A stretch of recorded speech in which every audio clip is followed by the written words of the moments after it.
안녕하세요. 애기사채TV의 김원빈입니다. 제가 오늘부터 조금 본격적으로 그 P2P에 대해서 기사들 또는 상품에 대해서 조금 설명이나 이제 분석을 좀 해드리려고 생각을 했는데, 딱 뉴스를 검색하다가 조금 제가 좀 민감한 뉴스가 하나 나왔어요. 그래서 이 부분에 대해서는 좀 별도로 띄어서 얘기를 하고 싶어서 요것만 일단은 얘기를 하고 다른 콘텐츠에서 또 다른 말씀을 드릴게요. 대부업 최고금리 인하에 관련된 기사입니다. 아마 아실 거예요. 지금 기존의 대부업 최고금리가 뭐 한 5년 전만 해도 뭐 40% 이렇게 됐었죠. 48% 뭐 이렇게 됐었을 거예요. 한 5, 6년. 제가 예전에 그 직장 생활을 할 때인데, 현대캐피탈, 대기업 계열 캐피탈이죠. 제가 좀 급전을 쓸 일이 있었습니다. 그래서 한 뭐 5천만원, 뭐 그 당시에 이제 직장인들 좀 대출 쉽게 해준다고 광고도 많이 하고 했었는데, 신청을 했더니 돈을 빌려주더라고요. 근데 이제 금리가 얼마냐 그랬더니 48%를 제가 냈던 기억이 있습니다. 10년이 좀 넘었던 것 같아요. 그럼 월 뭐 한 4% 정도 됐었던 거죠. 제가 뭐 소득이나 신용이 이렇게 크게 문제가 있지 않았는데도 그렇게 고금리를 주고 자금을 썼던 기억이 있습니다. 그러다 보니까 올해는 안 썼어요. 저도 한 3개월 정도 쓰다가 또 이제 돈을 갚겠다고 했더니 또 중도상환 수수료를 한 3% 정도 내라고 했던 것 같아요. 그 자동차 회사 계열이죠. 우리나라 최고의 자동차 회사. 제가 그 당시 이제 캐피탈에서 돈을 써서 갚고 나서 한 가지 다짐을 했어요. 저 회사가 파는 자동차는 다시는 타지 않겠다.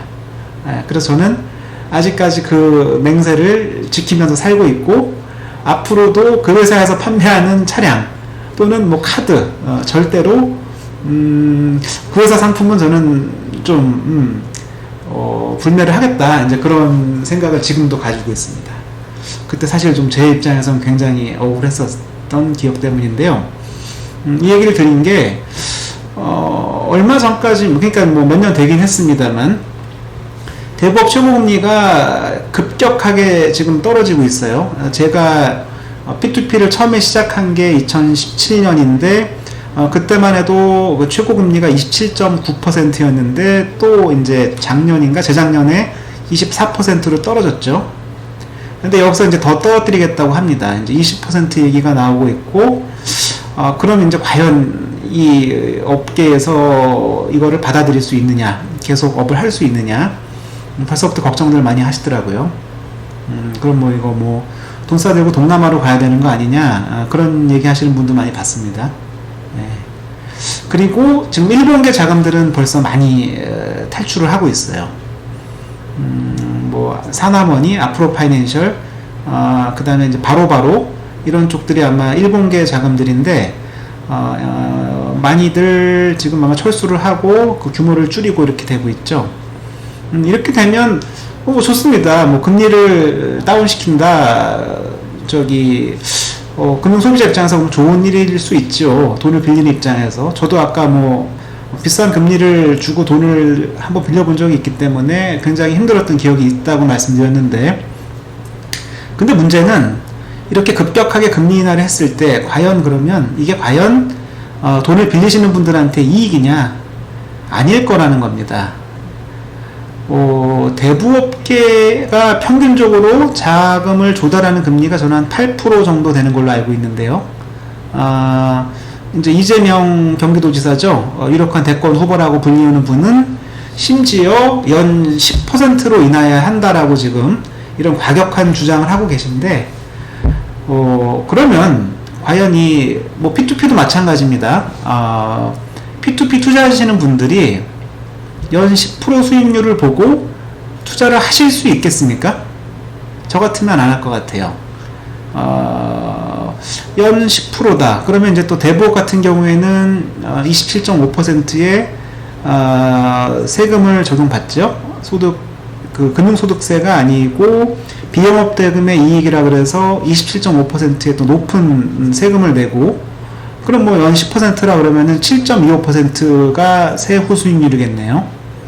저 같으면 투자 안 합니다. 예. 리스크와 그 수익률의 균형이 맞지 않아요. P2P를 투자한다 그러면 저는 그래도 세후 한 두 자리 정도 수익률, 아니면 최소 10%에 가까운 세후 수익률을 보고 투자를 하는 게 조금 그래도 더 맞지 않을까 싶어요. 예. 물론 뭐 상품에 따라서는 저희도 뭐 세후 한 5, 6%대 상품도 판매를 합니다. 근데 이제 그러나 이제 그런 안전한 상품은 또 별개로 하고, 저희가 이제 상당히 많이 취급하는 건축자금도 마찬가지고요. 아니면 뭐 동산담보대출, 신용대출은 말할 것도 없고요. 이렇게 한 자릿수의 수익률로 떨어져야 한다 그러면 이게 저 같아도 투자를 꺼릴 것 같습니다. 차라리 조금 더 금리가 높은 뭐 정기예금에 가거나 뭐 증권사에서 판매하는 ELS, DLS 이런 쪽을 가게 되겠죠. 그러면 지금 현재 이제 한 10% 중반 또는 이제 대법 최고금리인 24%, 10에서 24% 사이에서 자금을 조달할 수밖에 없는 그런 분들이 과연 어디서 돈을 빌릴 수 있을까요? 지금도 이미 이 대법 최고금리 인하의 여파로 제도권 대부회사들이 문을 닫으면서 오히려 비제도권, 불법으로 영업하는 업체들이 굉장히 덕을 보고 있습니다. 뉴스에 가끔 나오죠.